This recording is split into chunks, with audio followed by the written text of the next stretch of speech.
essa Itália do período do Michelangelo, era assim, o que vocês estão vendo praticamente o centrão, aonde ele vai circular isso, porque o Michelangelo não é um artista como outros, por exemplo, irão a França, a Inglaterra, ou vão a Sicília. O Michelangelo vai ficar entre Roma e Florença a vida dele praticamente inteira, né? Então, esse é o trechinho que interessa para a gente. Vocês conseguem ver mais ou menos aqui, né? A Toscana, Florença, onde está. Caprese foi mostrada porque as pessoas... tradicionalmente, o Michelangelo, ele nasce em Caprese, mas isso é um pouco uma convenção, porque parece que ele nasceu praticamente durante uma viagem, né? Ele nasceu na estrada. A mãe dele caiu do cavalo com 8 meses de gravidez e ela ele nasceu no meio do caminho, né? Então tem uma convenção de dizer que o Michelangelo nasceu em Caprese e obviamente tem um interesse da cidade de Caprese, que as pessoas vão lá ver o que é essa cidade, porque senão é uma cidade que praticamente não existiria, né? Então por isso que ela também está no mapa, porque senão ninguém nunca ouviu falar de Caprese, justamente, né? Siena está fora aqui, né? É já um outro país, então o Michelangelo praticamente ele vai ser essa a estrada dele, o caminho da roça dele vai ser esse aqui, por vários anos. O que o Michelangelo fazia quando ele estava em Florença? A gente está falando do Michelangelo de 12 anos, a família dele é um pouco meio que caiu no nível social dela, tinha um status muito bom e praticamente eles perderam muito. E o pai dele vai ficar meio envergonhado de ter que botar o Michelangelo num estúdio de um artista, que era o Ghirlandaio, porque os meninos começavam para ele aprender o ofício das artes, que era uma coisa meio assim, não é exatamente o que um pai deseja, como hoje, que tem que ser o médico, advogado, engenheiro, né? Naquele tempo, cara, esse artista era mais ou menos como hoje, mas ele podia desembocar numa carreira e ser uma profissão de sucesso, certo? E esse vai ser o que vai acontecer com Michelangelo. Então, contra a vontade do pai, que queria que ele tivesse uma carreira um pouquinho mais importante, ligada a documentos, ligada à advocacia e tal, vai colocar ele nessa escola do Ghirlandaio, mesmo porque o Michelangelo praticamente já tinha decidido que era o que ele queria fazer já muito cedo, né? E, então, ele vai entrar na oficina do Ghirlandaio e vai aprender o quê? Se aprendia os 3 ofícios ali. Então, todo mundo aprendia a arquitetura, a escultura e a pintura. E depois desenvolvia o talento natural, que no caso do Michelangelo é a escultura, e depois outros artistas vão cada um desenvolver os seus próprios talentos naturais, mas eles aprendiam de base tudo, né? Então, por exemplo, o Michelangelo, quando faz a Capela Sistina, a gente viu, era uma coisa que ele não fazia faz muito tempo. Tanto que quando ele vai fazer, no primeiro momento, ele está lá, ele está em dificuldade, o cara, porque não é o pão de cada dia dele, né? O pão de cada dia dele é a escultura mesmo. Agora... Desculpa, parece que a Helena caiu a conexão. Ela está pedindo para você já gravar. Ela teve algum problema na conexão dela. Desculpa interromper, gente. Tá certo. Não, tava gravando. Tá dizendo que tá gravando. Obrigada. Vocês estão com uma luzinha vermelha à esquerda dizendo... Sim, recording. Então, okay. Tá gravando, tá Obrigada, tudo certo. Desculpa. Ok, imagina. Então, o Michelangelo ele vai começar nessa oficina do Ghirlandaio. Ele tem um caráter difícil, tanto que ele vai renegar no futuro que ele passou pela oficina do Ghirlandaio, porque ele achava que ele vai brigar lá, ele não vai estar num ambiente que ele acha que está bom, né? Infelizmente, ele vai ter esse caráter bem difícil e é chato você ver um gênio ter que renegar, né? Por exemplo, o Leonardo da Vinci nunca vai renegar que ele teve na oficina do Verrocchio, né? Era uma oficina que lançou excelentes artistas, porque eram excelentes artistas que saíram de lá, né? Então, é um pecado ele renegar a história do Ghirlandaio, porque o Ghirlandaio foi um grande pintor, um grande artista. mas ele renega aquilo. O que acontece com o Michelangelo? Ele começa a fazer, entre aspas, o curso e logo ele vai parar no Jardim de São Marcos. O que era esse Jardim de São Marcos? Esse Jardim de São Marcos era praticamente uma propriedade onde ficava boa parte da coleção de arte do Lourenço de Médici, onde ele pagava um artista que tinha sido aluno do Donatello, e ficava lá e cuidava de artistas jovens. Então, esses escolhidos tinham a possibilidade de ver as esculturas antigas, e é isso que está acontecendo no Renascimento, né? Eles estão vendo e aprendendo de tudo que era antigo, coisa que é uma novidade, porque até então tudo tinha sido rejeitado, né? Tudo que era antigo, ligado ao paganismo, tinha sido rejeitado por tantos anos, e aos poucos eles começam a desenterrar essas coisas interessantes. Toda a sabedoria, toda a filosofia vai ser, entre aspas, redescoberta, né? Vai renascer, né? Então é isso que está acontecendo, e o Michelangelo ele vai ser escolhido para trabalhar, para aprender, usufruir desse espaço que é o Jardim de São Marcos. Para quem conhece um pouquinho Firenze, esse jardim não existe mais, infelizmente, mas ele fica entre a Praça São Marcos e a Via San Gallo. Para quem conhece a Via San Gallo, era uma coisa que ficava ali naquele miolo, Verônica, né? Ficava ali naquele miolo, entre a Praça São Marcos e lá.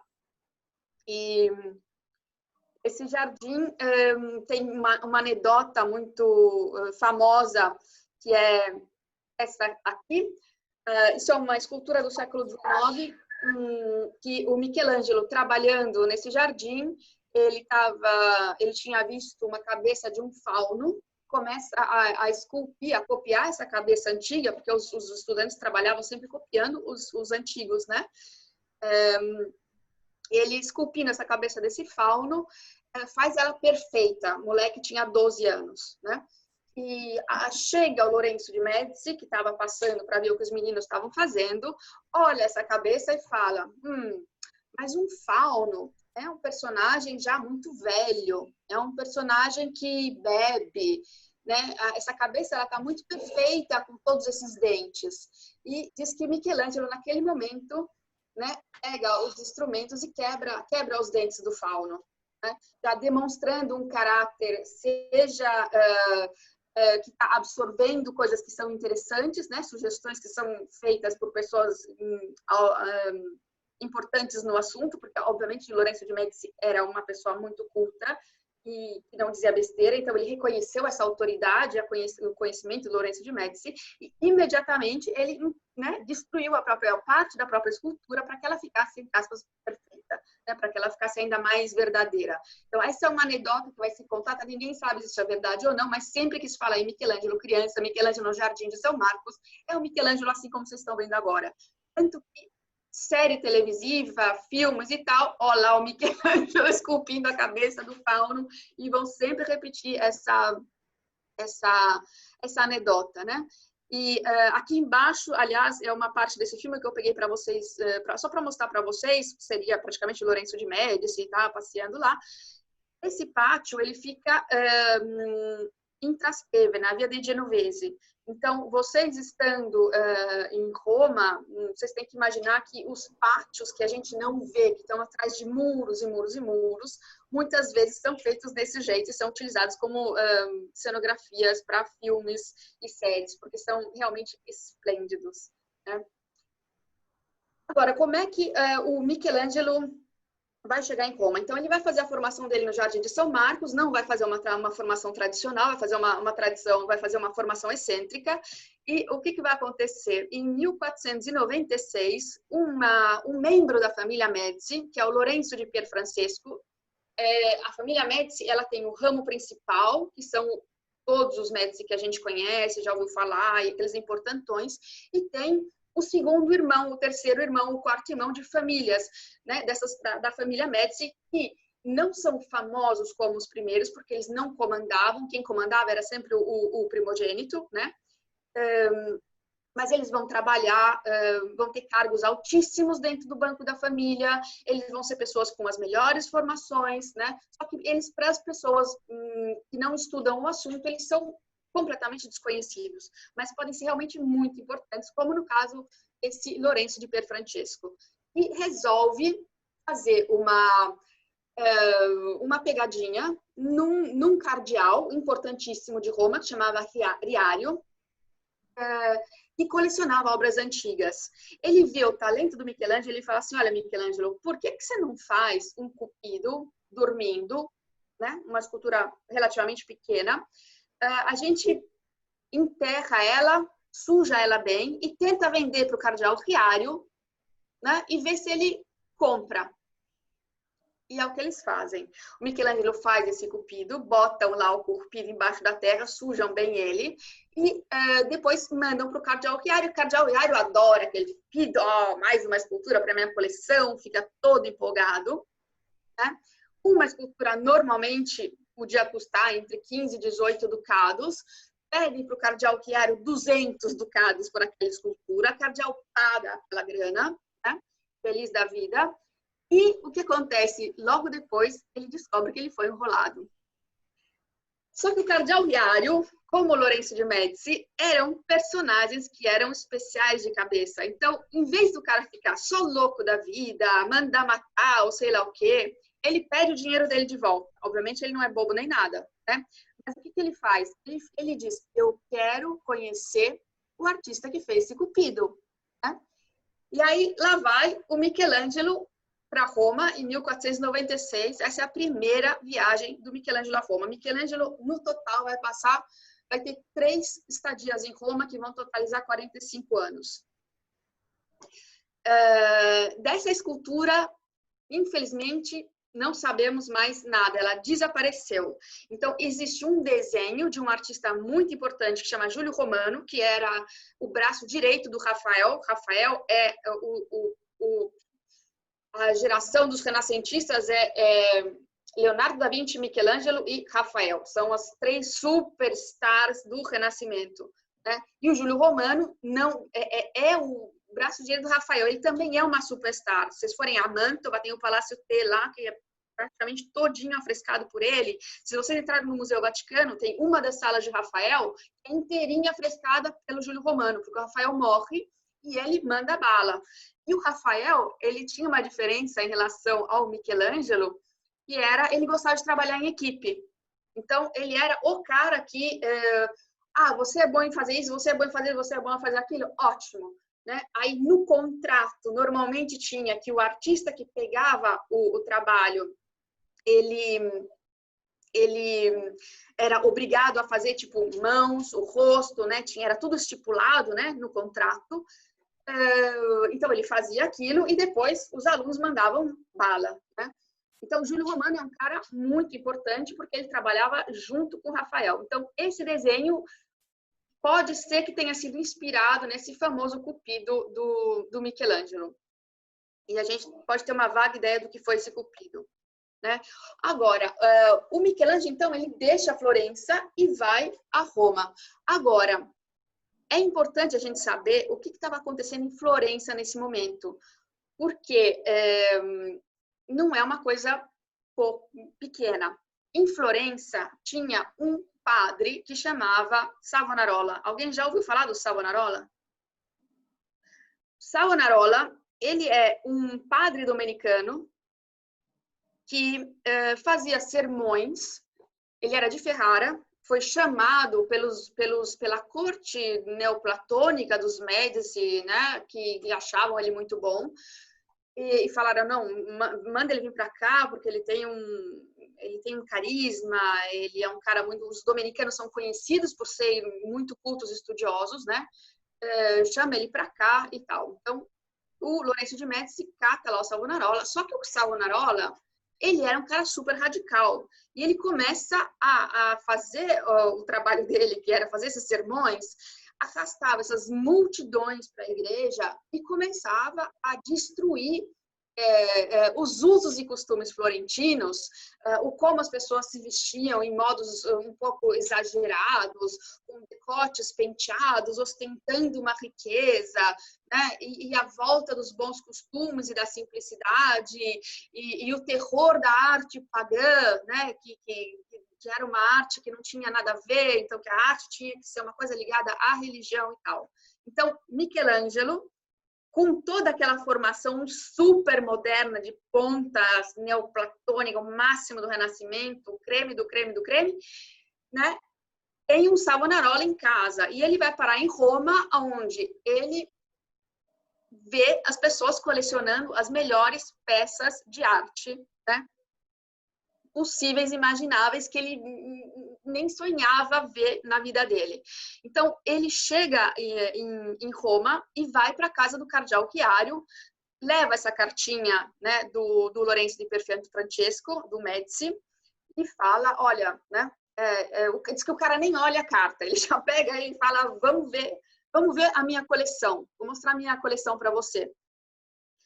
E então sai daquele ambiente com aquela capa, né, com aquelas nuvens baixas, né, da religião opressora, né, e o cara, Chiari, apresenta, por exemplo, eu achei da coleção dele, para mostrar para vocês, essa Hera, que é a mulher dos Zeus. Então, você imagina, a escultura estava praticamente quase inteira, né? Não são aquelas famosas esculturas que a gente vê na montanha, de escultura fragmentada, né? Uma escultura desse tipo no jardim, e essa que está... a Hera está no Museu Vaticano. Então, vocês estando lá, vocês podem ver exatamente o que o Michelangelo viu no jardim do cardeal Chiario. E essa musa, que é uma musa que acompanha, daqueles personagens que acompanham o Apolo é o padroeiro das artes, né? Essa musa, ela foi parar em Paris, ela está no Louvre. Então, ela não pode ser vista, infelizmente, em Roma. Mas são duas esculturas que o Michelangelo entra em contato. Então, o Michelangelo está com dois olhos que estão saindo fora da órbita, né, de ver essas maravilhas assim tão de perto e uma quantidade tão grande dessas esculturas antigas. E aí, o cardeal pergunta para ele assim, então, de tudo isso que você viu agora, você conseguiria fazer uma coisa mais ou menos nesse estilo, uma coisa assim parecida? E o Michelangelo, que sempre foi um cara muito consciente do próprio talento, diz que ele responde, olha, igual, não sei, mas alguma coisa nesse estilo, parecida assim. Quer dizer, ele fica realmente assustado com o peso do que ele está vendo. E o que o Michelangelo vai fazer? Ele vai fazer um Bacco. Se a gente for pensar na maior parte do trabalho do Michelangelo, que a gente pode apreciar hoje em dia, é quase tudo arte religiosa. Então, para quem realmente gosta, como vocês, e aprecia o Michelangelo, vale a pena ir a Florença e ver o Bacco, que existe, que está no Museu do Bargello, porque é uma das primeiras esculturas que ele faz, e tem muita da influência neoplatônica da formação dele, né? Uma das coisas que tira o meu sono realmente é saber por que o Bacco, porque não é que falaram para ele, faz um Bacco. Se você diz, faz um Bacco, tudo bem, ele faz um Bacco, ele faz qualquer coisa, né? Então, essa história do Bacco, ela é ligada realmente a um dos professores que tinha educado ele e que tinha contado que nesses textos antigos falava-se de uma escultura muito famosa, de um autor que chamava Praxíteles, em italiano Praxíteles, né, em grego, que fez uma série de esculturas importantíssimas, entre elas uma Vênus. A Vênus do Praxíteles é a mais famosa, tem diversas cópias dela, tem uma também no Vaticano. E tinha simplesmente, olha como esse pessoal trabalhava, só a descrição de um Bacco bêbado. Então, Michelangelo cresceu ouvindo esse professor contando desse grande escultor que tinha feito esse Bacco. Então, é uma cabeça de um homem genial, né, de um escultor genial, que ouviu uma descrição dessa escultura, mas que nunca viu essa escultura. Então, nesse momento que dão carta branca para ele, o que ele vai fazer? Ele vai fazer o Bacco bêbado. E realmente é uma escultura que ela fica num pedestal, ela fica mais alta do que a gente, então a gente chega praticamente na altura da coxa do Bacco, talvez um pouquinho mais na cintura dele, né? Mas a gente consegue, na frente dele, realmente ver como esse homem, ele está bêbado, como ele está sem equilíbrio, ele está tentando com muito esforço se equilibrar, como quando a gente né, passou naquela prova, que é o meu caso, né, e toma aquele porre, né, e caminha com dificuldade, né, olhando, tentando focar, mas não vendo muito bem. Então, ele realmente descreve o estar bêbado. Uma outra coisa que o Michelangelo faz aqui, anatomia é o que é, né? Uma outra coisa maravilhosa que ele faz aqui, falando uma língua antiga, que não é a língua dele, porque o ABC do Michelangelo, né, o alfabeto do Michelangelo é o corpo humano. A gente sabe que ele gosta do corpo humano, a gente sabe como ele vai representar esse corpo humano, musculoso, forte. E nesse caso, a gente não está vendo isso, porque ele está imitando uma escultura antiga. Então, ele não exagerou na musculatura, como seria do caráter dele, né? Então, ele se adaptou e fez realmente uma escultura que poderia ser, obviamente, uma escultura helenística, uma escultura antiga que estaria nesse jardim super bem aclimatada, né? Estaria super bem no seu ambiente, porque ela não ia, ela não está exagerada, né? Não é uma escultura renascentista, ele fez realmente uma escultura antiga. E aqui atrás a gente tem esse pequeno sátiro que está comendo essas uvas, que é de uma graça, é de uma beleza, é de precisa ver, né? Bargello. A única coisa é que, infelizmente, essa mão aqui com a taça, né, com a Achilles, ela quebrou e não é original do Michelangelo. É a única coisa. O resto da escultura é inteirinha original do Michelangelo. Então, essa vai ser a primeira escultura que ele vai fazer e o cardeal Viário não vai comprar essa escultura. Ele vai deixar barato, vai deixar passar. E quem vai comprar essa escultura vai ser um banqueiro que chama Gauli, que morava ali perto da Praça Navona e que tinha um palácio muito grande, com um jardim muito grande, e ele vai ceder o espaço para o Michelangelo trabalhar. Então, é lá que isso vai acontecer.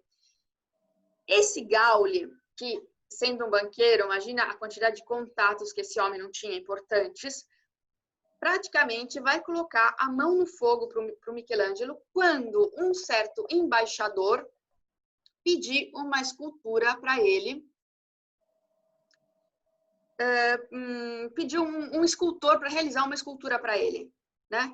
Então, em novembro de 1497, vocês têm que lembrar que, né, a gente acabou de chegar em 1496, ele chega em Roma, passa por essa experiência, né?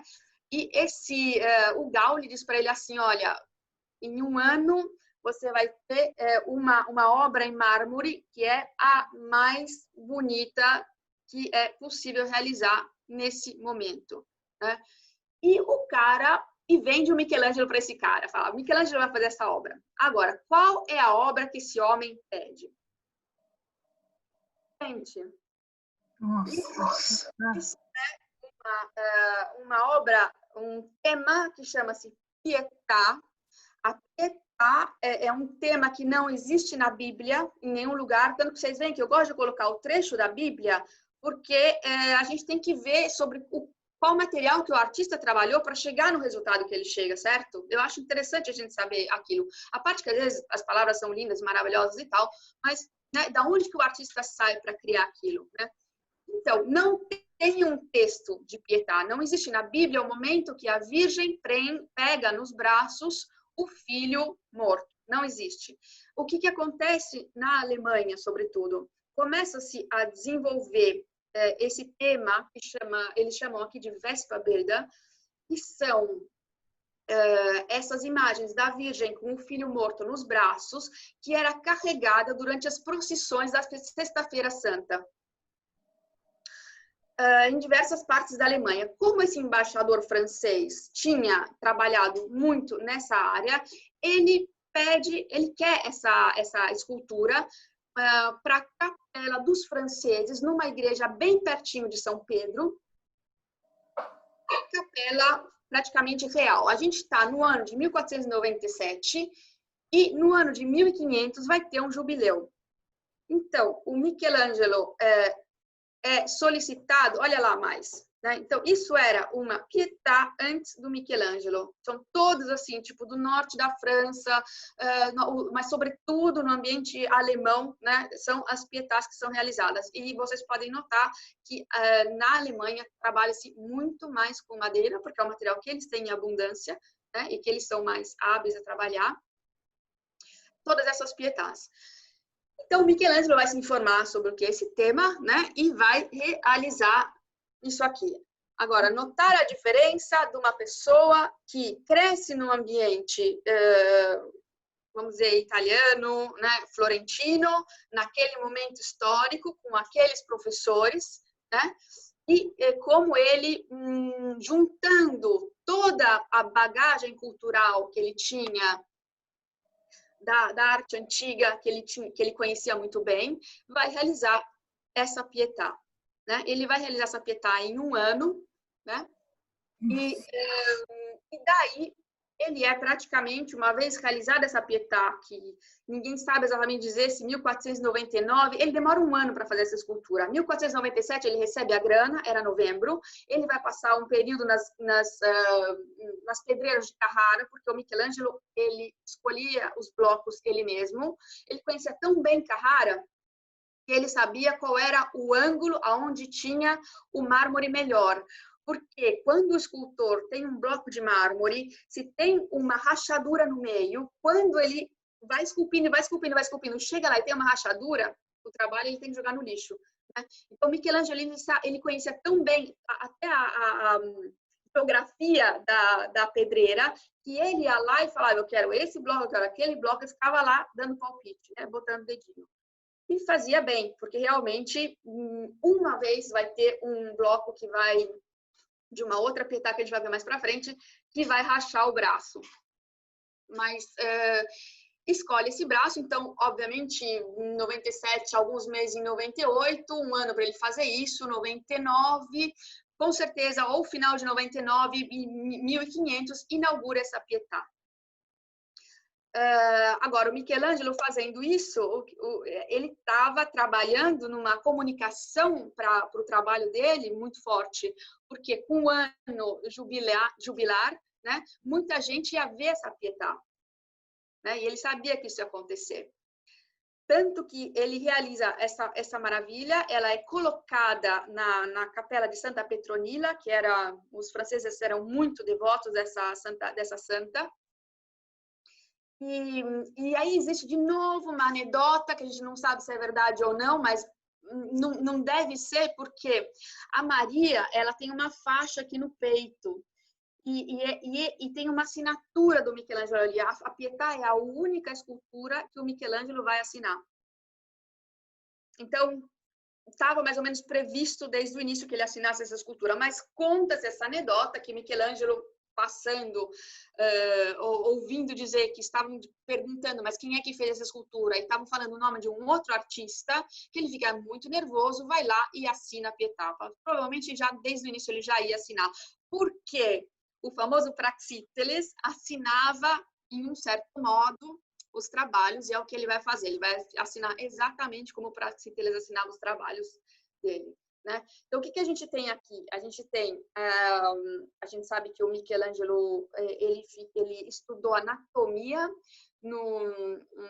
na igreja de Santo Espírito, em Florença. Era permitido estudar anatomia, tem muita gente que fala que não era, mas era. Ele vai passar um período com esses padres, então os corpos de indigentes e tal eram dissecados, e ele estudou anatomia lá, a gente vê isso porque vai ser uma coisa que desde o início vai ser perfeita na arte do Michelangelo. E a gente encontra essa estrutura piramidal, né? Vocês já vão vendo como é que os historiadores da arte, eles dissecam as esculturas, né? E as obras de arte em geral. Então, a estrutura piramidal vai ser uma estrutura muito amada, seja pelo Michelangelo, seja pelo Leonardo, seja pelo Rafael, eles vão gostar muito da estrutura piramidal, né? E nessa escultura a gente tem detalhes maravilhosos. Tem uma dificuldade aqui que, se vocês olharem a visão aqui de cima, vocês vão ver que ela não é profunda, a escultura. Então, tinha um problema também de estática, que foi resolvido pelo Michelangelo, porque o peso do Cristo está todo na frente, né? A Virgem, ela não é que não tem todo aquele espaço que a gente imagina na frente, porque o nicho onde ia essa escultura, ele era muito estreito. Então, ele tinha que trabalhar com uma escultura que fosse estreita, não era muito profunda. Ele consegue, né? A gente vê aqui a mão do Michelangelo, desculpe, a mão da Virgem, que não toca o corpo do próprio filho, né? Tem um tecido, né? Esse respeito, né? De não tocar o filho e ter esse tecido no meio. E o rosto da Virgem, que vai ser discutido desde sempre, né? Centenas de anos, por que ele fez essa Virgem tão jovem. Então, muita gente vai dizer, vai partir pela psicologia, mas a mãe dele morreu quando ele era muito jovem, ele não teve a mãe. Agora, se a gente for realmente pensar friamente na formação desse homem, que obviamente é tudo, né, para a gente entender a obra dele, a chave para a gente entender a arte do Michelangelo, uma pessoa que cresce vendo aqueles deuses gregos desde sempre, ele vai poder fazer uma mãe que tem 50 anos com... Não, né, gente? Ele vai fazer uma deusa. Ele vai fazer uma deusa e vai se ligar também em um trecho de Dante Alighieri, porque Michelangelo era uma pessoa extremamente culta e conhecia muito bem Dante Alighieri, vai se ligar num trecho do Paraíso, aonde está escrito que a Virgem, praticamente, ela é filha do seu filho, né? Porque se Jesus, né, é filho de Deus, ele estava lá antes de tudo, ele participou da criação, então ele praticamente é o pai da mãe dele, certo? Então tem várias razões pela qual essa Virgem ela vai ter um rosto muito jovem, né? E, obviamente, Michelangelo é uma pessoa também sempre vai ser toda a vida muito ligado à beleza, né, ao ideal de beleza clássico, e não podia colocar uma senhora de 50 anos ou o que fosse com um Cristo nas mãos, né? Então, essa escultura ela vai fazer com que o Michelangelo seja o artista mais importante do universo, do sistema solar, já em 1500, e ele vai ser imediatamente chamado em Florença, porque os florentinos dizem, nossa, o nosso conterrâneo está fazendo todo esse sucesso, vamos chamar ele aqui já e vamos mandar ele fazer alguma coisa, né? E eles estavam realmente precisando de uma famosa escultura muito importante, que era o Davi, que vai ser a primeira escultura que ele vai fazer depois da Pietà. Então, 1501, a gente sabe que Michelangelo vai para Florença e vai ficar lá até 1504, trabalhando no Davi. Do Davi de Florença a gente não vai falar, porque senão a gente acaba amanhã de manhã e vocês vão me abandonar falando sozinha, eu sei já disso. Então, a gente sabe que ele vai para lá, sabe que ele vai ficar fora, né? E vamos começar a falar da segunda estadia dele. Da primeira estadia de Michelangelo, vocês têm alguma pergunta?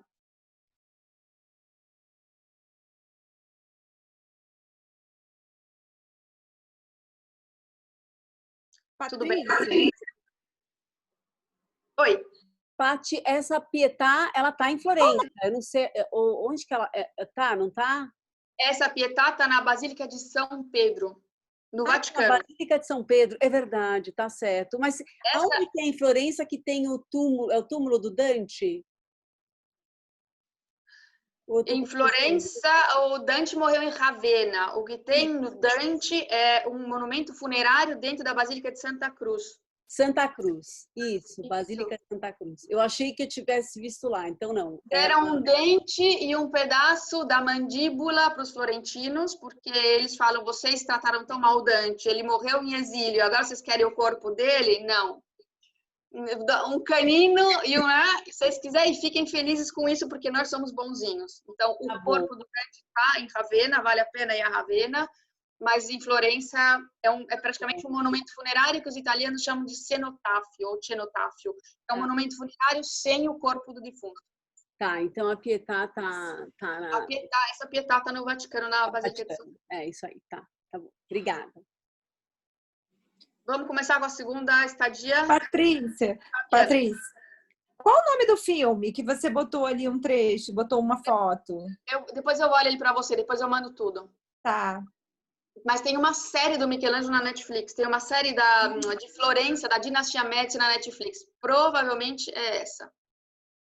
Acho que é Michelangelo Infinito, alguma coisa assim. Tem essa do Michelangelo Infinito e tem uma série que vale a pena ver do Lorenzo, da família Médici na Netflix também. Se chama Medici. Médici. Próprio, assim, são duas Médici. séries. Ah, legal. Vou ver. Duas temporadas. Legal. Toda a história da família. E aí aqui tem a Carla que está dizendo que essa virgem sem idade representa o amor incondicional a todas as mães. Né? Mãe não tem idade, e nem vó também, né? Na verdade, né? Não tem idade. Não devia estar lá sempre lá pra gente, né? Porque sem não tem condições, né? A gente sabe disso. Agora, então vamos continuar com a... Helena, você está vendo que está gravando? Escusa-me. Está gravando, né? Ok. Então vamos continuar com o segundo... Só uma pergunta, Paty, uma última. Mas, então ele ainda não tinha visto aquela estátua que você falou da outra vez, o Laocoonte? Ele ainda Já não tinha visto o Laocoonte. Espera, não, a primeira estadia não. A primeira estadia não, porque o Laocoonte não tinha sido descoberto ainda. Tá. Vai ser na segunda estadia dele, que seja ele que o Rafael vão estar em Roma e vão falar dessa escultura que foi descoberta pertinho do Coliseu, no Parque do Coleópio, e o Papa Júlio II vai mandar os dois para ver se valia a pena comprar ou não. O que era essa coisa que as pessoas estavam falando que tinham descoberto, né?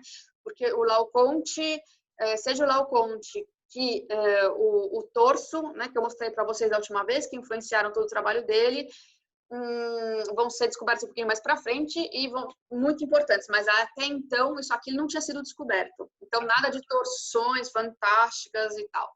Mais para frente vai acontecer tudo isso. Obrigada. Imagina. Vamos lá então? Ok. Segunda estadia. Então, Michelangelo, aliás, é interessantíssima essa estadia do Michelangelo em Florença, porque vai ter um encontro com Leonardo da Vinci, pano para manga aquilo que vai acontecer lá, né? É um momento que vai ser chamado a Escola do Mundo, esse encontro entre Michelangelo e Leonardo da Vinci em Florença, é uma coisa assim epocal realmente que marca um período muito importante. Agora, o que acontece é o Papa Júlio II chama o Michelangelo e fala para ele começar a fazer a sepultura dele, né? Agora, eu quero mostrar para vocês aonde o Michelangelo morava, que não existe mais.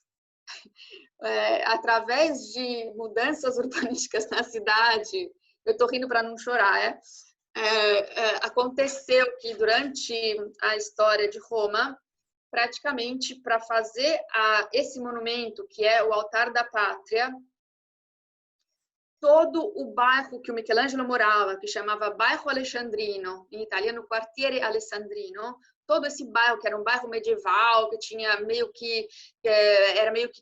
tinha crescido no meio das ruínas e tal, ele vai ser desmantelado completamente para dar lugar, seja ao Altar da Pátria, que é o monumento que comemora a unificação da Itália no século XIX, então, um monumento que vai ser feito entre o século XIX e o século XX, e mais para frente ainda vão fazer essa rua, mas é uma outra questão, né? Aqui em 1941 eles já começaram a fazer a Rua dos Fóruns Imperiais, né? Que faz o Mussolini, que é complicadíssima também, né? Porque não vamos escavar e tal. nesse momento a gente se concentra no fato que para fazer o monumento da unificação da Itália, o Altar da Pátria, ou Vitoriano, como ele também é chamado, todo o bairro alexandrino que ficava aqui, tá vendo? Onde tem essa coluna, onde tem essa cúpula, o bairro ficava exatamente aqui e ele vai ser massacrado, não existe mais nada dele. Agora, vamos pegar, por um suspiro de respeito ao Michelangelo, vão pegar a fachada da casa dele e vão botar, tipo, do outro lado do Vitoriano, mais ou menos na Via del Teatro Marcello. E vai ficar lá estacionada. E depois vão mudar aquela rua também e a fachada da casa dele vão botar no Gianicolo. A gente vai ver o que vai acontecer.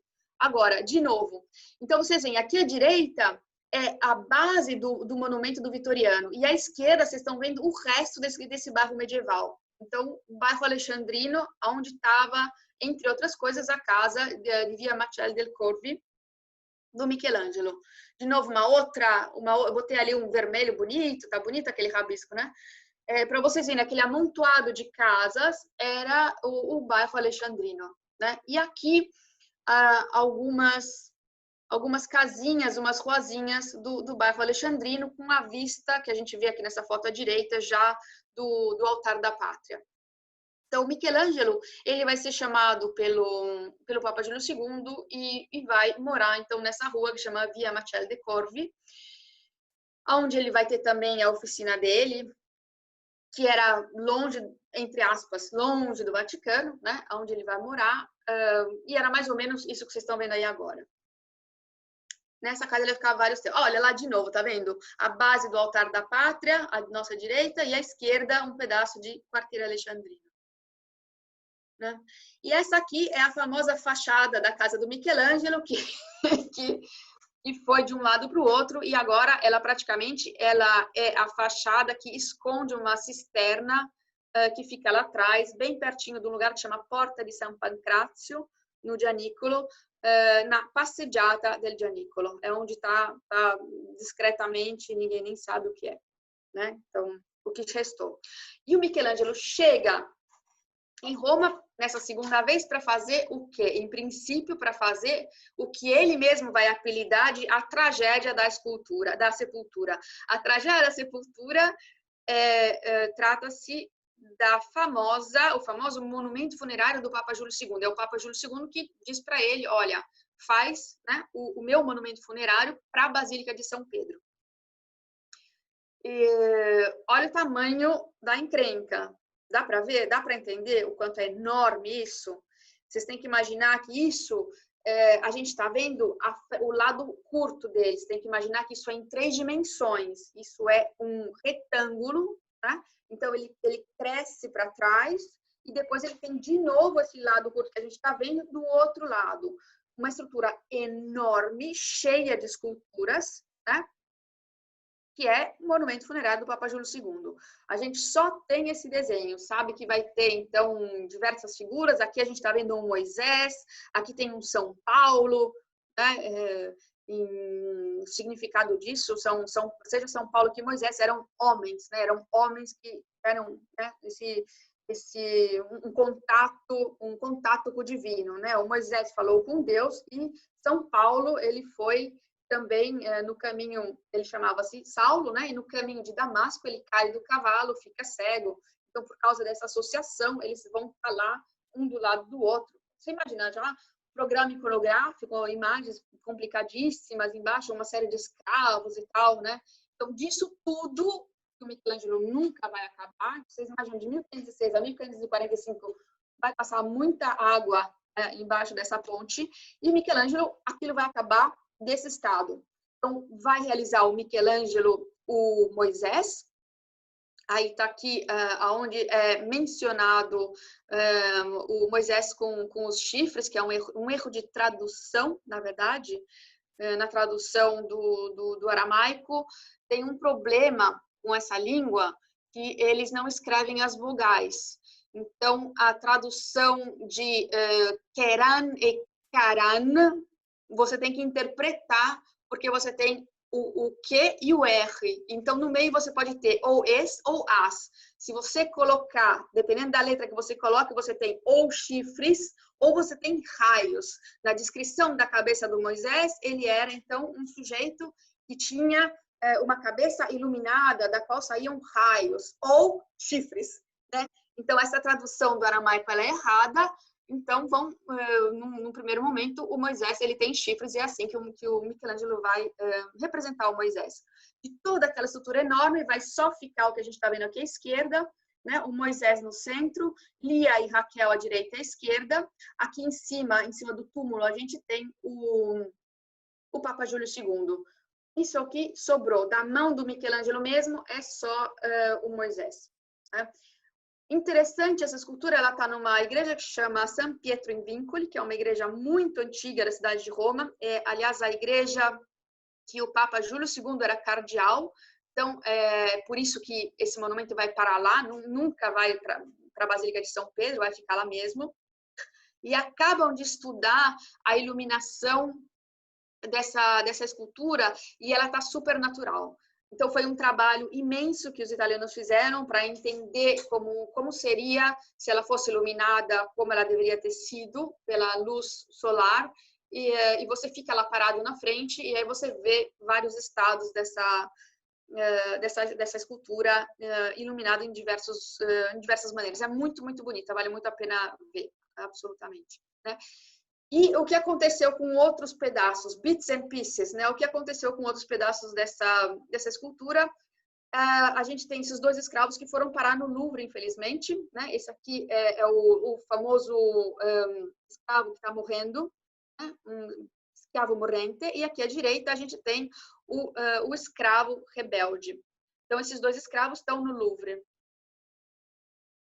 E esses escravos que a gente está vendo aqui são escravos que estão na Galeria dell'Accademia. Então, vocês indo a Florença, né, tem justamente o Davi, né? O Davi do Michelangelo ele fica no final do corredor, mas a gente pode apreciar vários desses escravos que foram realizados com o que é chamado a técnica do non finito, a técnica do inacabado. Então, Michelangelo, ao longo da vida dele, como vocês viram, ele vai trabalhar muito nesses escravos. Todo artista, quando ele trabalha, é genial do jeito do Michelangelo, é muito difícil que ele fique parado num estilo, ele tende a se desenvolver, a descobrir coisas novas, né, na técnica, e para o Michelangelo, em poucas palavras, assim estava bom. Tem um momento que cavando então o mármore, ele olha para a escultura e fala, não preciso ir além disso, porque ela já exprime o que eu quero que ela exprima, ou eu me surpreendo já com isso, é inútil ir para frente, né? É uma coisa moderna e é uma coisa moderna entre aspas, né? Porque naquele momento não era uma coisa conhecida, era uma novidade que ele estava introduzindo e vale muito a pena olhar muita escultura, porque quanto mais a gente vê escultura, quanto mais a gente já se acostuma com essa linguagem, mais você é capaz de entender a beleza que essas esculturas já transmitem, a força que essas esculturas transmitem e que realmente é melhor não tocar, né? Para entender o não finito do Michelangelo, a técnica do inacabado. São esculturas maravilhosas. Eu, quando entro lá, realmente mais do que o Davi, para ver os escravos, é impagável na Galeria dell'Accademia. Vale muito a pena, né? E aqui, para lembrar vocês que sempre de coisa nasce coisa, de gênio nasce gênio, né? Sempre essa questão italiana forte, né? Da arte antiga, do início do primeiro Renascimento, né? Do Michelangelo. A gente vê aqui à direita um São João Evangelista muito importante que foi realizado para o Duomo de Florença, pelo Donatello, e que é uma das esculturas que o Michelangelo conhecia. Então, a gente vê o mestre aprendendo, né, na sua própria cidade, vendo a produção dos mestres que vieram antes dele. A gente viu essa grande influência. Aqui, um close-up do rosto. E aqui a gente vê que já né, já foi descoberto o torso do Belvedere, que está no Vaticano. Então, Michelangelo entra em contato com essa escultura e isso vai mudar radicalmente o modo dele de esculpir e de pintar também, né? Aí, isso a gente viu longamente na última vez. Papa Júlio II diz para tudo, para o monumento, vem fazer a Capela Sistina, então ele vai fazer o teto, né? E que a gente já viu. O que acontece nesse período é uma coisa muito interessante. O Michelangelo já está com 40 anos. E quem está com a bola toda nesse momento é o Rafael. Então, o Rafael está trabalhando 3x4 em Roma, é aquele cara que chega, tipo, sabe, o arquiteto que chega na obra, faz os rabiscos na parede, você faz isso, você faz isso, você faz isso, vai para outra obra. Você faz isso, porque ele tem várias obras contemporaneamente. O Michelangelo está lá, fazendo essas esculturas, né? Mas não é que está cheio de trabalho, né? Então, o Papa pede para ele fazer essa pequena fachada, vocês estão vendo aqui atrás no fundo, de uma capela que chama a Capela dos Condenados. A gente está nesse momento, gente, dentro do Castel Sant'Angelo. Então, dentro do Castel Sant'Angelo, que hoje é um monumento enorme, que é a sepultura do Imperador Adriano, né? Foi muito amado por vários papas e foi constantemente reestruturado, reformado, renovado e ampliado, e tem essa capela, né? Porque a um certo ponto existiam prisioneiros dentro do Castel Sant'Angelo. Então, Michelangelo vai ser chamado aqui para fazer essa pequena fachada. E ele não vai renunciar a fazer uma pequena fachada, né? Acontecem várias coisas, Michelangelo vai embora, e quando ele vai embora, para onde que ele vai? Ele vai para a China, ele vai para Sicília, ele vai para Londres? Não, ele vai para Florença. Então, Michelangelo vai estar em Florença de novo, vai ter 1000 coisas importantes acontecendo em Florença, porque hoje a gente chega em Florença e acha tudo maravilhoso, lindo e tal, mas quando você estuda aquilo e entende a quantidade de guerras civis que aconteceram naquela cidade pelo poder, é uma coisa que não acaba mais, né? Então, Michelangelo ele vai estar envolvido com o lado... Michelangelo é um republicano, então um cara até um pouco, de um certo ponto de vista... não quero falar mal dele, né? Porque eu tô chamando ele de ingrato, na verdade. Mas o que acontece é o seguinte, ele vai ser... toda a carreira dele é facilitada pelos Médici, mas ele crescendo vai achar que os Médici realmente, às vezes, se comportam como tiranos imperdoáveis na cidade, né? E ele vai desejar que tenha um poder político que seja diferente, não ditatorial dos Médici. Então, ele vai ser considerado um republicano, vai trabalhar para que... vai ajudar construindo pedaços de muro, bastiões, estratégia para defender a cidade de um retorno dos Médici, porque os Médici tinham sido expulsos da cidade. Essa é a última expulsão dos Médici de 1527, e eles estão para voltar para Florença. E o Michelangelo vai tentar impedir o retorno dos Médici. Então, olha a gravidade da coisa, né? Ele fica lá, só que ele vai ser chamado de novo, no final das contas, vai ser perdoado, porque quem vai estar no poder é o Papa Clemente VII, e o Papa Clemente VII vai saber que o Michelangelo está lá, tentando defender a cidade, né, da entrada dos Médici, vai perdoar o Michelangelo e vai chamar o Michelangelo para fazer o juízo final. Então, o Michelangelo retorna a Roma, onde ele vai ficar até a morte dele. No meio tempo, teve um pequeno trabalho que o Michelangelo fez, que eu digo a título de curiosidade, porque é uma escultura que está num lugar onde não se paga ingresso.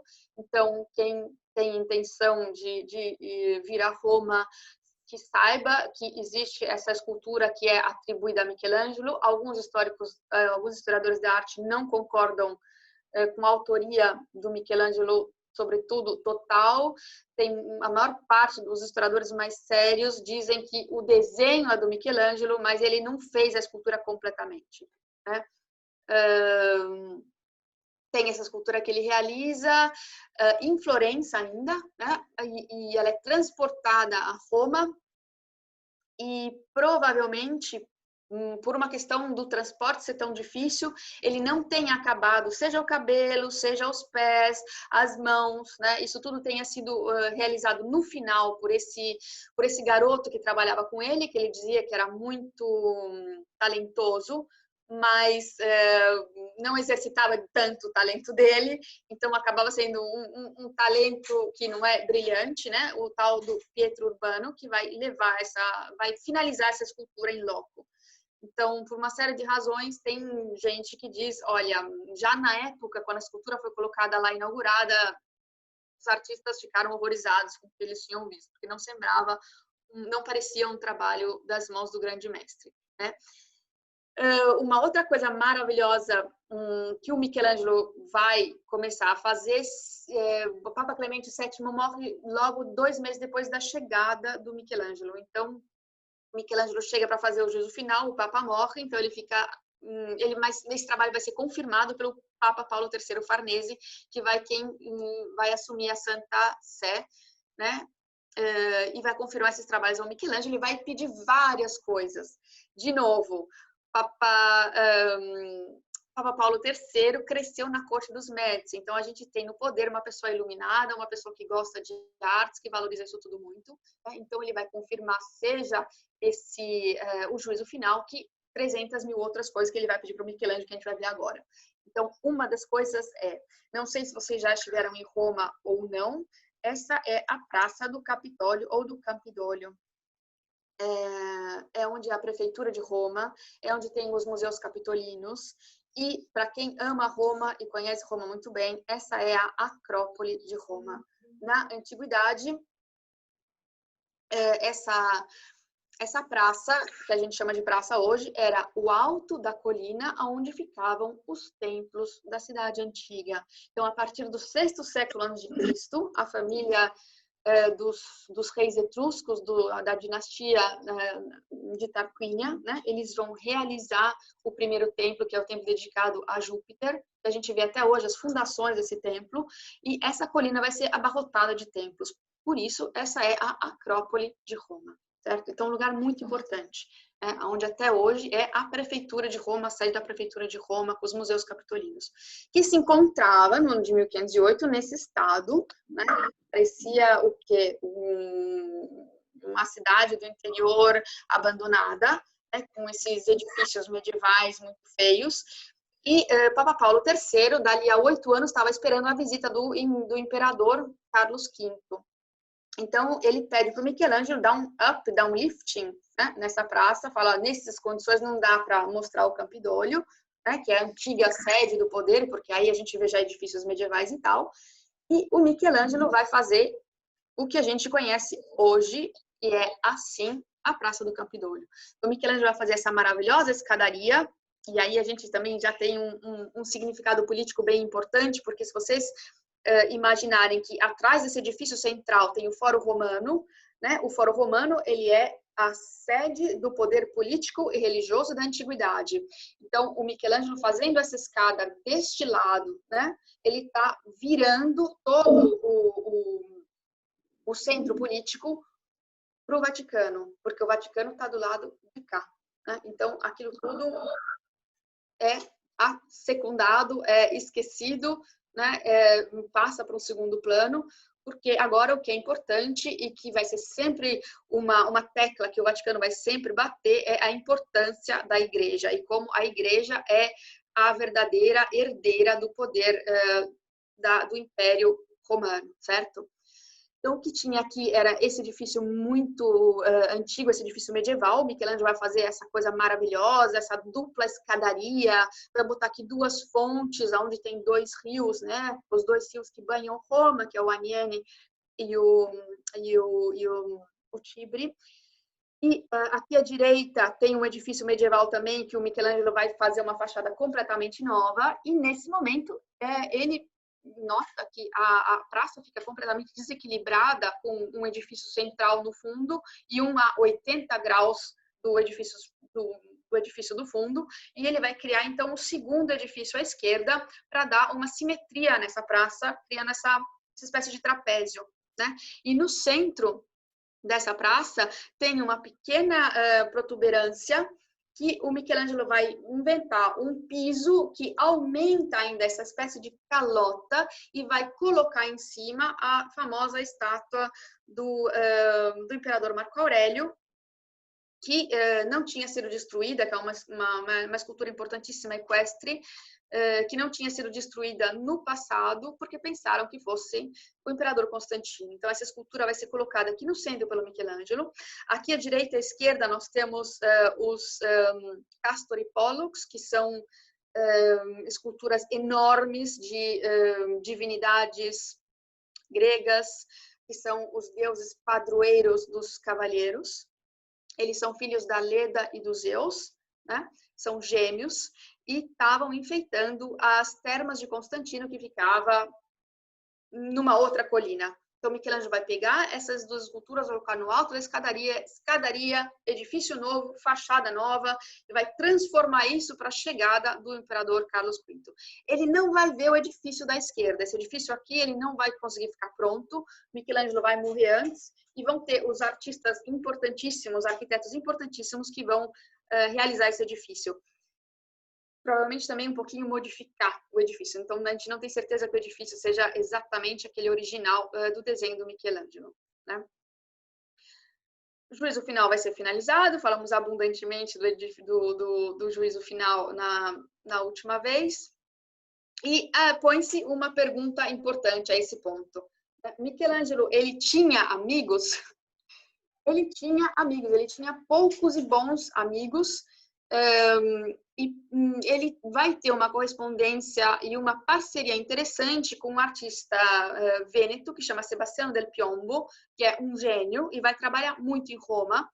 E o Sebastiano del Piombo, ele é um excelente pintor e arquiteto, e ele vai gostar de cutucar o Michelangelo para ele fazer desenhos para ajudar ele na composição de alguns quadros. Então, nesse caso, é um trabalho completamente do Sebastiano del Piombo, que ele pede para o Michelangelo o desenho, seja do Cristo, que da Pietà. Então, é uma Pietà que está em Viterbo, que é uma cidadezinha que vale muito a pena visitar pertinho de Roma. Tem um trem que vai lá, uma cidade com uma parte medieval, quarteiro de São Pellegrino, e tem, então, esse Sebastiano del Piombo para vocês apreciarem. E... Opla! Aqui que eu queria vir. Foi encontrado o desenho original da Pietà. Então, vocês lembram que eu falava, olha, o Michelangelo com o corpo feminino, nada, né? Aqui vocês estão vendo um esboço do Michelangelo que foi utilizado para fazer aquela virgem, certo? Né? Então, a delicadeza passou longe aqui, né? A delicadeza, né? Da Virgem Mignon e tal, né? Da doçura. Né? A gente tem, de novo, aqui uma potente virgem com esse maravilhoso corpo morto do Cristo. Então, Sebastiano del Piombo era um amigão dele, né? Os slides estão trocados. Aqui a gente tem o gênio da vitória. Michelangelo vai nutrir uma paixão platônica, não se sabe exatamente, não há documentos da vida amorosa do Michelangelo, mas tem sonetos e sonetos e poesias que ele escreve a um senhor da nobreza romana que chamava Tommaso Cavalieri, que é esse aqui. Essa escultura, ela hoje está no Palazzo dei Cinquecento, ela está em Florença, no palácio que é a sede do governo de Florença, da prefeitura, e que é sede do governo desde o século XIV, praticamente. E ela representa, nesse caso, a vitória sobre Siena.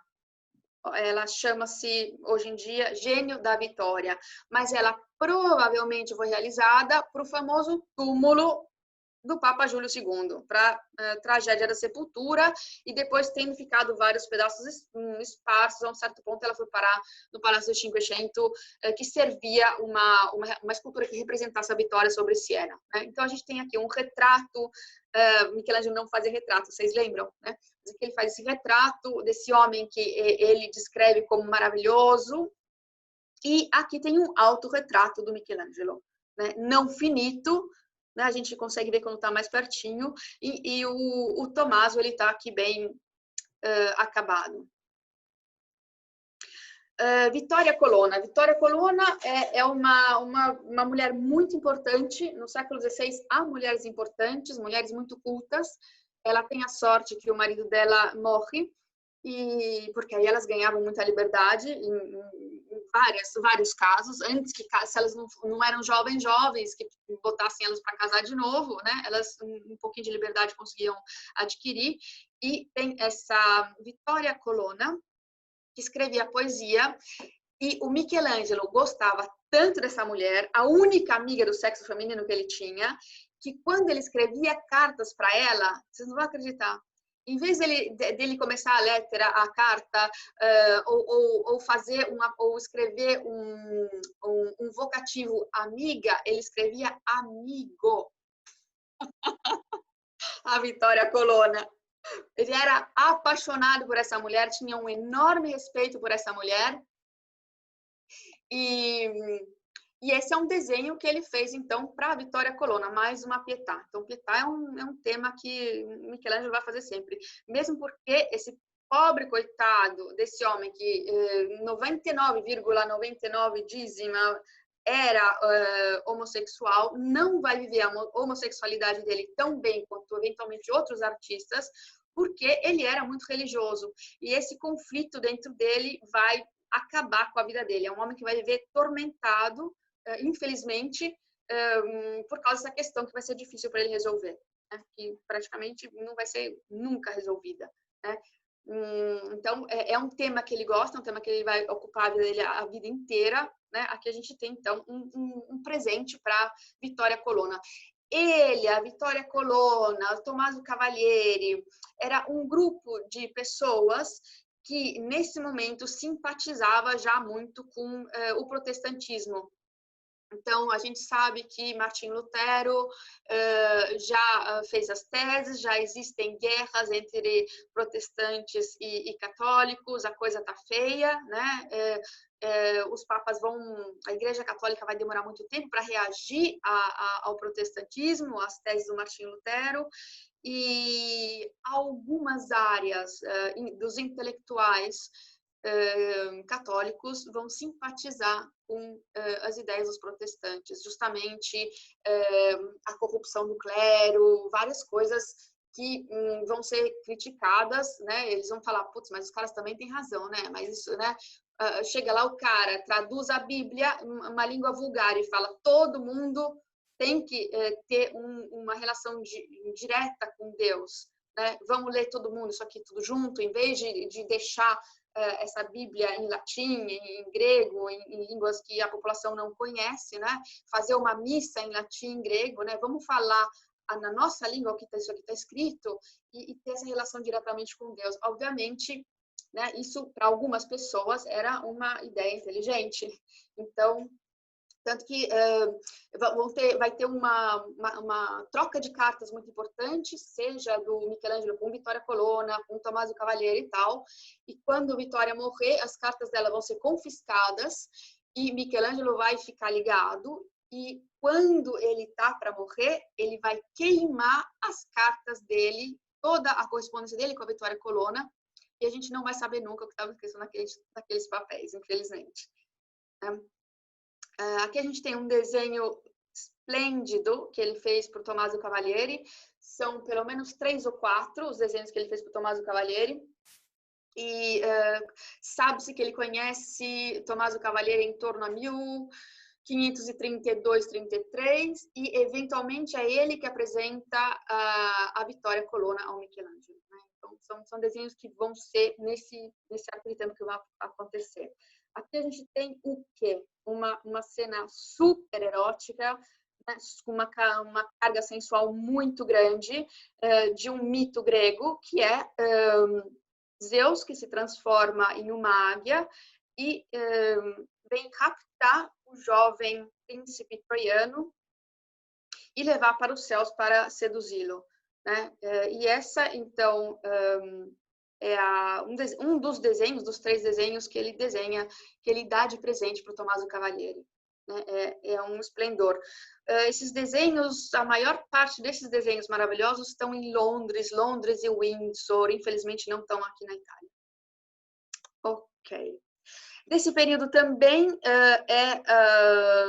um Brutus, em 1537, vai ter um assassinato terrível em Florença. A gente, falei para vocês, a política lá é uma coisa bem cheia de pimenta. E vai ter um assassinato terrível do primeiro duque de Florença, que é o Alessandro de Medici. E algumas pessoas vão comemorar esse assassinato. Dessas pessoas, entre aspas, republicanas, pedem para o Michelangelo fazer um retrato do assassino, né? E o Michelangelo vai representar ele como um Brutus, é o chamado Brutus, que está também no Museu do Bargello, que foi provavelmente inspirado a um busto antigo, que é o Caracalla. O Caracalla, ele é de uma dinastia que toma o poder bem no início do terceiro século depois de Cristo, e o Caracalla mata o irmão dele para tomar o poder. Então, Caracalla mata Geta, assume o poder, e é esse senhorzinho que vocês estão vendo aí, né, com essas feições que o Michelangelo se inspira muito. O Michelangelo aqui, ele faz só o rosto. Quem faz todo o paneggio, quem faz aqui o manto, é um dos chamados alunos dele, né?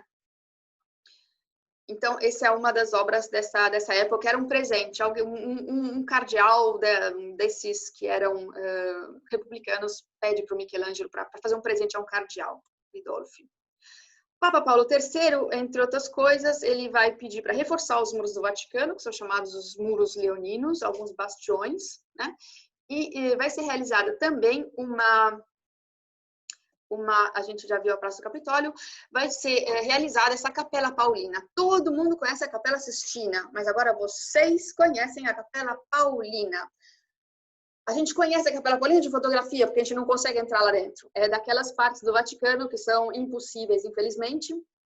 Mas a gente sabe, então, que o Papa Paulo III mandou realizar por esse famoso arquiteto Antônio da Sangallo, que é um Antônio também florentino, essa pequena capela. E do Michelangelo a gente tem um afresco muito importante, que é a crucifixão do Pedro. Pedro, a gente sabe, né, que pede para ser crucificado ao contrário, porque ele dizia que não era digno o suficiente para ser crucificado como o Senhor dele, né, como Cristo. Então ele pede para ser crucificado desse jeito, sempre vai ser representado ao contrário o Pedro. E o Paulo está representado bem na frente no momento que ele cai do cavalo no caminho de Damasco, né, e ouve aquela voz do Cristo, né, Saulo, Saulo, por que você me persegue? Então essa é a cena da conversão do Paulo, é um momento mais importante da vida do Paulo, que é representado normalmente nos afrescos. Tem também depois uma pintura do Caravaggio muito importante numa igreja que chama Santa Maria del Popolo, que é exatamente isso. São exatamente essas duas cenas. Então é interessante a gente comparar essas duas cenas. Então o Paulo, que chama-se ainda Saulo, ele cai do cavalo, fica cego, e daí parte toda a conversão dele, né? Dos últimos trabalhos que o grande mestre vai tocar é a cúpula de São Pedro. Então, a São Pedro está sendo reformada há, 40 anos. E já passaram vários arquitetos pela fábrica de São Pedro, como ela também é chamada, toda a estrutura que cuida das obras do Vaticano. E o Papa vai pedir para o Michelangelo fazer uma cúpula. Então, o Michelangelo realiza essa famosa cúpula, que ainda não foi feita, né? Essa cúpula, ela é inspirada à cúpula do Brunelleschi. Então é interessante também fazer muito o Roma e Florença por causa disso, porque Michelangelo, sendo florentino, ele cresce com essa bagagem, né, de de entender como foi realizada a cúpula do Brunelleschi, que até hoje é um enigma, entre outras coisas, né? Mas é muito comum utilizar esse sistema da dupla cúpula. Então, a gente tem essa cúpula interior aqui, que é a estrutura, e depois essa segunda, que praticamente cobre a verdadeira estrutura, que, por sua vez, é coberta por lastras de chumbo, né? O que a gente vê de fora, com aquela cor tão bonita, são lastras de chumbo. Então, aqui é uma maquete praticamente enorme, que fica no Vaticano, numa das capelas. E isso aqui é o que devia ser a Basílica de São Pedro no momento que o Michelangelo morre. Porque o Michelangelo ele vai ver chegar até o que é chamado tamburo, essa parte aqui com as colunas. Em cima dessas colunas tem a cúpula de São Pedro.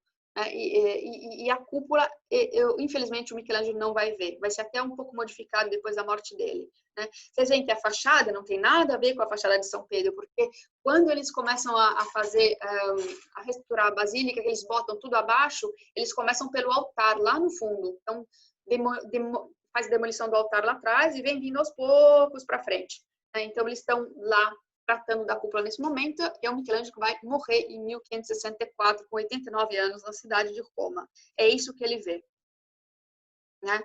Nada de colunas do Bernini, e aquilo ainda vai passar muito tempo, né? Pequeno trabalho que o Michelangelo faz também é essa porta-pia, que é um trabalho menor, que um papa que vem... O Michelangelo conheceu 10 papas, para vocês terem uma ideia, né? Foram 10 que passaram pela mão dele. E não ao contrário. E a um certo ponto fecham uma rua, fecham um portão de entrada da cidade de Roma, abrem essa nova via, essa rua de acesso, então pede para o Michelangelo fazer essa porta, que chama-se até hoje Porta-Pia, e que é visitável também no meio da rua. Para quem quiser ver, é uma das antigas entradas de Roma. E se diz que Michelangelo apresenta 3 projetos, o Papa escolhe aquele mais barato, mas o Vasari diz que os projetos eram maravilhosos e depois no final foi escolhido esse aqui. Uma outra coisa que vale muito a pena ver também do Michelangelo, que é uma das grandes obras que esse homem faz, é transformar um dos ambientes das termas de Diocleciano em igreja. Então, todo mundo já ouviu falar das termas de Caracalla? Termas de Caracalla é uma coisa que todo mundo conhece, as famosas termas de Caracalla. Vamos ver as termas de Caracalla. Fica perto do Circo Máximo, fica perto do Palatino até, de uma parte da área arqueológica. São as termas mais famosas, né, que foram feitas em 212 depois de Cristo. Era uma estrutura que tinha capacidade para 1.800 pessoas tomarem banho ao longo de um dia. Termas Diocleciano tem capacidade para 3.600 pessoas. Ela é o dobro. Ela foi feita no final do 3º século depois de Cristo. É uma obra enorme, né? E em ruínas no século XVI. A um certo ponto, pedem para fazer não é muito comum fazer uma igreja, sobretudo em Roma, dedicada a anjos, mas tem um momento e uma condição onde pedem para o Papa para realizar uma igreja dedicada aos anjos, e vai ser o Michelangelo que vai, então, transformar um dos ambientes termais em igreja. Então, vocês têm que imaginar que isso aqui tudo, vocês viram como está fora? Não estava muito diferente dentro, né? Michelangelo pega e transforma todo esse ambiente. É uma igreja muito interessante, tem uma meridiana, então se vocês chegarem lá mais ou menos no meio de março, tem a meridiana no chão, que você pode acompanhar todo o percurso dela, né? Da luz, da passagem dos signos zodiacais, é muito interessante, e é de uma elegância que justamente é só o Michelangelo, fantástico, maravilhoso, né? Uma coisa que o Michelangelo vai ter dentro da casa dele no momento que ele morre é essa Pietà que ele tinha começado a trabalhar para o próprio túmulo, que ficou conhecida como Pietà Bandini. Ela chama-se Pietà Bandini porque vai ser um artista florentino e chama-se Bandini, Francesco, se não erro, que compra essa escultura que tinha quebrado. Essa sim quebrou. E o Michelangelo parece que ele ficou tão louco da vida quando essa estrutura quebra, quando ele está esculpindo, que ele detona ela. Mas ela fica lá, jogada no estúdio dele. Né? Então, vocês estão vendo aqui o braço? É bem aqui nesse braço que ela vai romper quando o Michelangelo estiver esculpindo ela. E aí ele vai parar. Então, a gente tem a Virgem segurando o corpo do Michelangelo. Olha o corpo dele, como tá, né? Como a gente sai daquela Pietà primeira e chega aqui no Michelangelo super maduro, né? Que está 10 anos praticamente quase da morte dele, né? E esse Nicodemo aqui atrás, que é também um autorretrato do próprio. Né? O Nicodemo era também um fariseu. Alguns fariseus, eles já estavam... Os fariseus são os judeus que estavam se convertendo, né? Não se pode falar em conversão de cristiano, mas eram judeus que ouviam o Cristo, ou que não era Cristo ainda, mas que era Jesus. Né? Então, naquela confusão da famosa Páscoa, onde Jesus vai ser condenado, existia um grupo de judeus da mais alta casta, com uma super formação, que eram, né, da casta dos fariseus, porque eles eram também totalmente fragmentados, né? Existiam diversas comunidades que brigavam sempre muito entre si também, de judeus, e os fariseus eram famosos como os dominicanos pela formação deles, né? Que já estavam ouvindo esse Jesus e estavam um pouco acreditando que realmente ele era o Messias, né?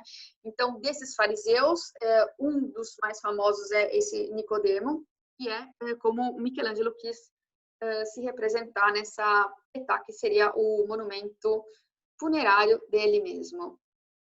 E um outro famoso é o Arimateia. O Arimateia é também um fariseu desse grupo do Sinédrio, da reunião desses fariseus, que vai conseguir a permissão para tirar o Jesus da cruz e enterrar ele antes das festividades da Páscoa, que isso era muito importante que acontecesse, né? Que ele fosse tirado da cruz e enterrado antes do domingo de Páscoa. O José de Arimateia e o Nicodemos vão trabalhar nisso. E a gente tem de novo um outro ângulo dessa escultura. Essa escultura está no Museu da Obra do Duomo, que em italiano chama-se Museo dell'Opera del Duomo, em Florença. É um museu espetacular. Não tem outras palavras para descrever. E vocês veem praticamente das últimas Pietà que ele realizou. O que acontece aqui, que eu tenho a obrigação de dizer para vocês, desculpa tornar para trás um segundo, essa figura aqui à esquerda, ela vai ser realizada pelo famoso Bandini. Então, ela não é uma figura que foi prevista pelo Michelangelo. Então, ele altera demais essa escultura. Então, quando vocês estiverem na Ópera do Duomo, na frente dela, vocês têm que imaginar que o Michelangelo tapa essa figura, porque ela não tem nada a ver, né? Ela seria uma Maria Madalena. Aqui tem quem foi o Nicodemos, está mencionado só no João, se eu não erro, né?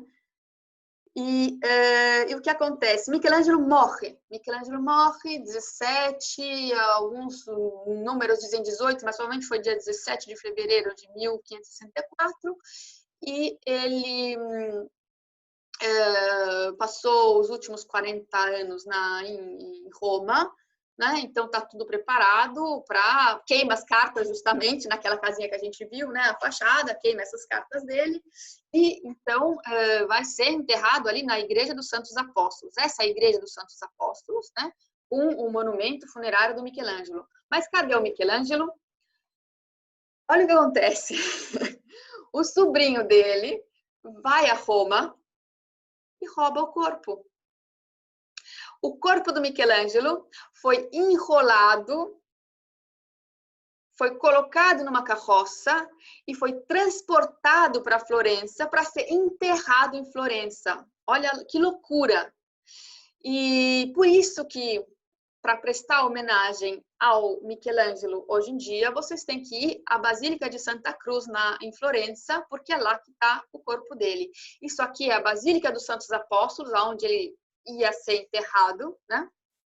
Já tinha um monumento, e aqui é o verdadeiro túmulo do Michelangelo na Basílica de Santa Cruz, realizado por Vasari e a sua escola. O Vasari também é um que trabalha também nunca sozinho, né? E do outro lado, Paty, que fica o do Dante, que no Dante não está lá, não é isso? Não é um mais ou menos na frente? E é do lado, fica do lado. Ah, do lado. Eu lembrava disso, então era isso, é ele que está lá. Exato, exato. Tá logo ali do lado. Entendi. Gente, e com isso nós finalizamos a vida do Michelangelo em Roma. Vocês têm alguma dúvida? Ô, Paty, Lília, tá me ouvindo? Tô vendo e ouvindo você, Lília. Tá bom. Você falou que ele estudou muito anatomia, percebe-se, mas em momento algum ele não usa nenhuma pessoa, nenhum corpo de verdade para poder observar bem veias, músculo, costela, porque assim é muito rico o detalhe, né? Sempre, isso sempre, mas isso era permitido fazer, isso não era um problema. O grande tabu era essa coisa do cadáver, pode, não pode fazer, então tem 1000 mistificações a respeito desse assunto, por isso que eu quis sublinhar o fato que realmente ele fez em Santo Espírito, no hospital, na igreja, na Basílica de Santo Espírito, eu quis sublinhar esse fato por causa do tabu que tem em relação a isso, porque desenhar ao vivo era uma coisa completamente permitida, não era um problema. Uhum. Né? Então, sempre, desenho ao vivo é o segredo de tudo, até hoje. Né? Na formação é estudar a natureza, as formas da natureza, tudo está na natureza. Né? Então, com certeza. Isso me remete muito a coisas, lógico, que vieram muito depois de Rodin, né? Que Rodin, pelo menos eu vi um filme que reportava justamente isso. Era usado muito a pessoa real para poder ele se espelhar numa realidade perfeita e poder fazer aquela escultura, né? Exato. Mas você viu o esboço daquela virgem que ele faz junto com o Sebastiano del Piombo? Aquilo tudo eram modelos ao vivo que eles utilizavam. Né? Entendi. Sem dúvida. Eles vão parar de utilizar logo depois, vão começar a copiar os artistas logo depois dessa história do Michelangelo, desse grande boom aí, eles vão parar de desenhar ao vivo, vão copiar os grandes mestres. E aí a arte vai ter depois, no barroco de novo, ela começar a reviver e voltar à formação do artista a ser ligada à observação do real, né? Da natureza e tal. Né? Mas nesse momento, com certeza. Obrigada. Mais alguém, alguma coisa? Verônica? Tem sempre pergunta. Verônica, sempre uma pergunta. Não, bastante para mim hoje, tá bom. Tem uma pergunta aqui, alguém está perguntando sobre a igreja São Pietro in Vincoli. Alguém perguntou aqui, estou vendo na chat. Perguntaram se São Pietro in Vincoli. Obrigada, Didi. Paty, gostou então, adorei.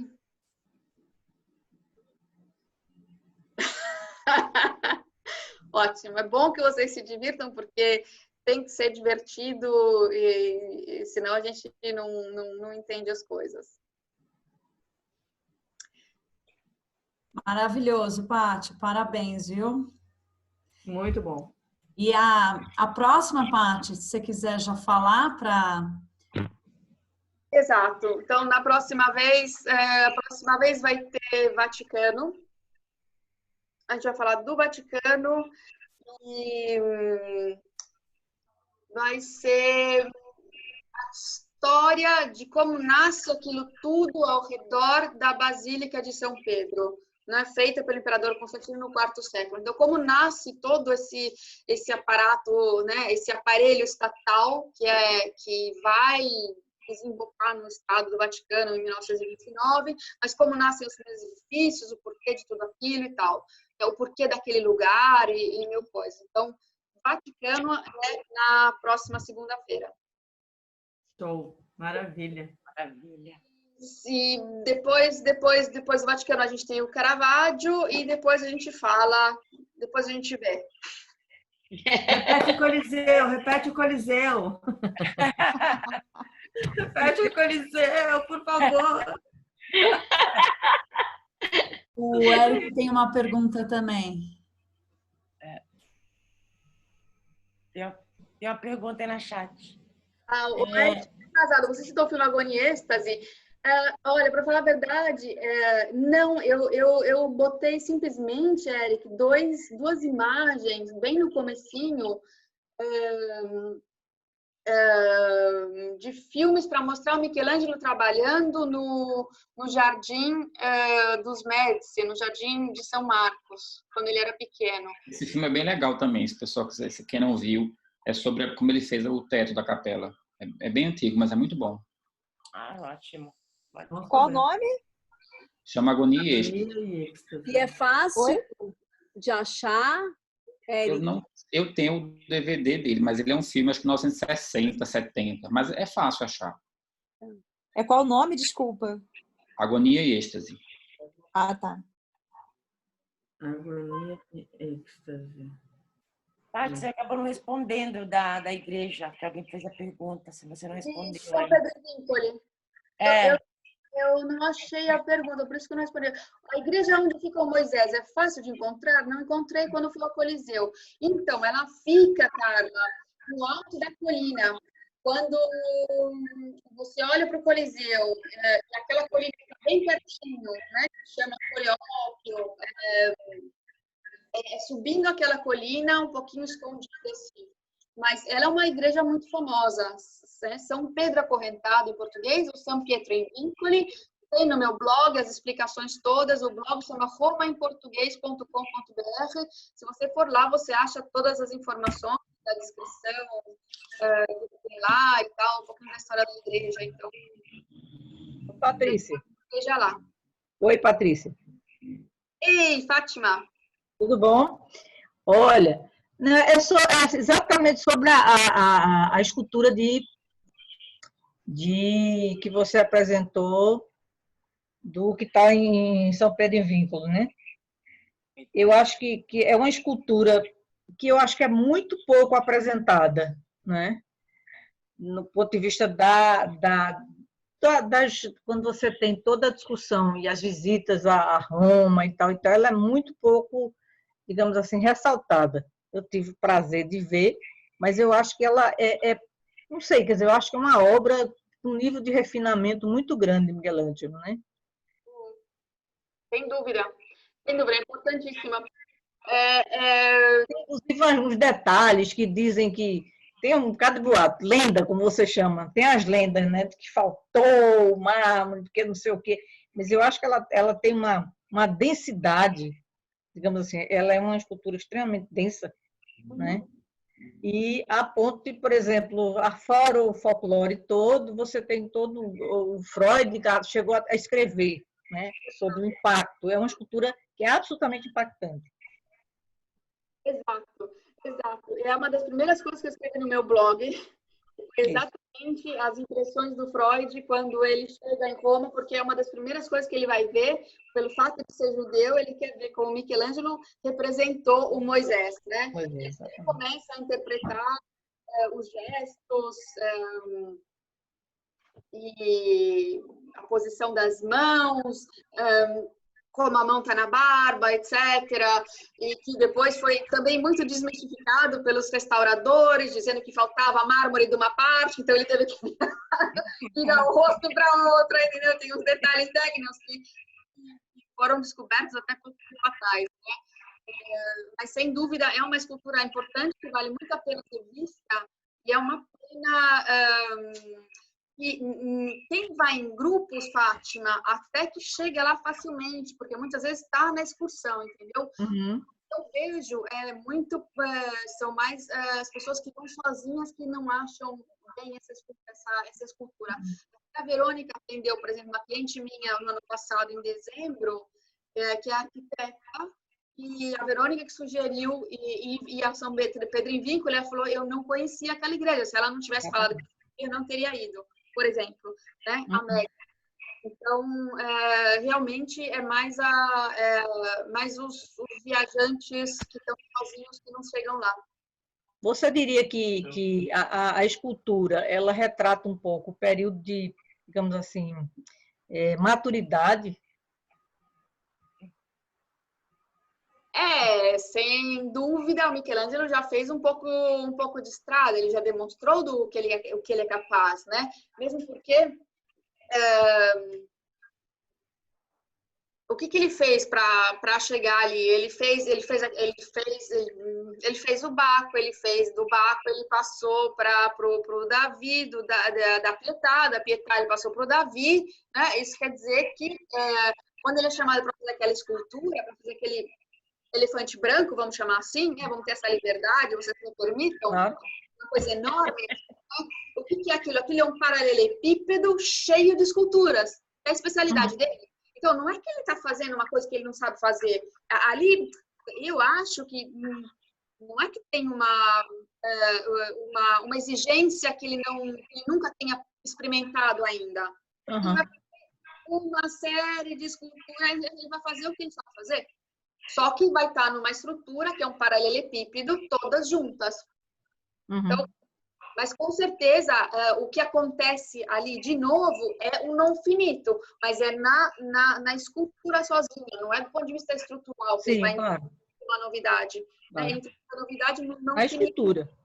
Exato, na escultura que vai ser inacabada, por isso os escravos, né? E tal. Então, isso é a novidade que ele vai introduzir. Já é um Michelangelo que está introduzindo coisas que até hoje não são compreendidas. Tem gente que olha para aquilo e fala, por que ele não acabou? Né? A maior parte das pessoas, na verdade.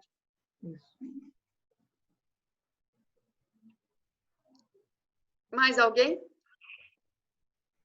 Obrigada, Paty. Eu que agradeço. Obrigada.